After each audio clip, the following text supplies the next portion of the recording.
What's up? I'm ASAP Flash.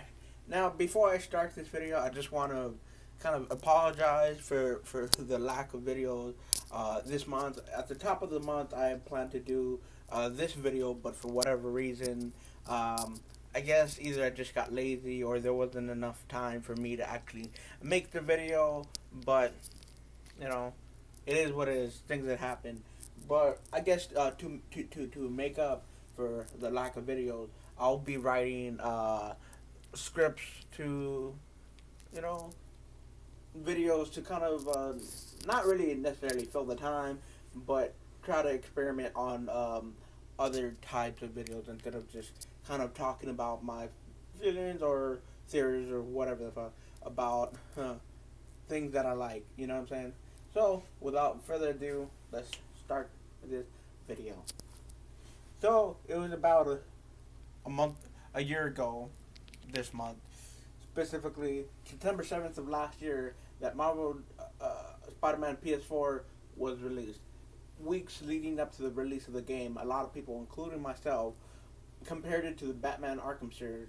Now, how the characters move, the mechanics, etc. So in this video, I'll look at the game in retrospect and talk about the replayability factor and how it holds up. Even make that dreaded comparison to the Arkham series, and there might be a lot. It'll be relatively fun. Let's start off with saying I absolutely appreciated the Easter eggs relating to the history of the character and Marvel Comics as a whole. What I liked about the Easter eggs is it served as a purpose. I mean, sure, you take a picture and be done with it, but it fits with the character. This will sound like a complaint more than a point, but I felt like the parts of the Sinister Six was too easy. I mean, there were certain challenges of timing it correctly, but it felt like it was rushed. Now with Arkham City, I'll refer to that only to that game because one, it was the best, and two, really not fair to compare three, technically four games to one. The pacing was top notch and perhaps a little biased because I played that game constantly. Aside from the complaint that I had about Spider-Man PS4, another great factor was another great factor about the game was the emotions of the characters felt. You also felt the scene where Aunt May died. Damn, that was terrible. Both because he watched his aunt die and he had to choose between saving one person versus saving the city. It's a classic case of the trolley problem, you know. And while I'm comparing, you don't really get that in Arkham City. Sure, you got the dramatics of it, but you save the city, but perhaps not the same impact. Yeah, but what about the DLC?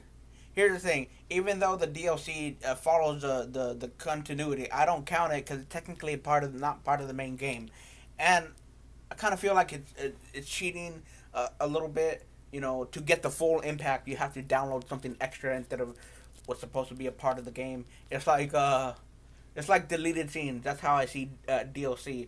I mean, yeah, technically it's a part of the whole story, but since it's not actually in the main thing, I don't really count it. You know what I'm saying? I mean, whatever. But I digress. Another thing I appreciated in the Spider-Man game is how they built up the ending with Mr. Lee being Mr. Negative, Octavius, Doc Ock, and so on. It was a little less of I'm the hero and you're the villain, but more of I feel so betrayed because I believed in you, and I think that's a greater impact on the form than the former. Okay, I'm done with comparisons and my appreciation for the details. Let's talk about replayability. I'll be honest, it's kind of predictable, still fun, mind you, but nothing else is added to the new game plus. It's unfortunate because the collection of suits and it can open a new world of opportunities, but besides from the predictable main storyline, side missions are fun. It feels like the only place where it can truly go crazy with the spider powers. Now, does it hold up? Yes, I think it definitely does. It took the good parts of the yesteryear Spider-Man games and improved on the idea. Like I said earlier about it feeling rushed, but besides from that, it was an enjoyable game. I perhaps said a lot in this video. For one final thing I'd like to add, add, and this has a little less to do with the Spider-Man game, but when I first played it, I got excited at the idea of the gaming universe, similar to the MCU. But then I thought, if that happens, awesome. But if this is a standalone thing or get the sequel with Miles and Parker, that'll also be fine. It's just me, but I'm a fan. It's just me. I'm a fan of it, but I kind of like to feel like modern fans are spoiled. That's the topic for another video. So that pretty much does it for this video, and it feels so good to step out of what I normally do and experiment between this and showing my CD collection. I feel like I'm adding variety to my channel, so I wish I could have more subscribers, but soon. In the meantime, I'm thankful for whoever watching my videos, and y'all are appreciated. That's it. I'm out like the Flash, and see you with the next video.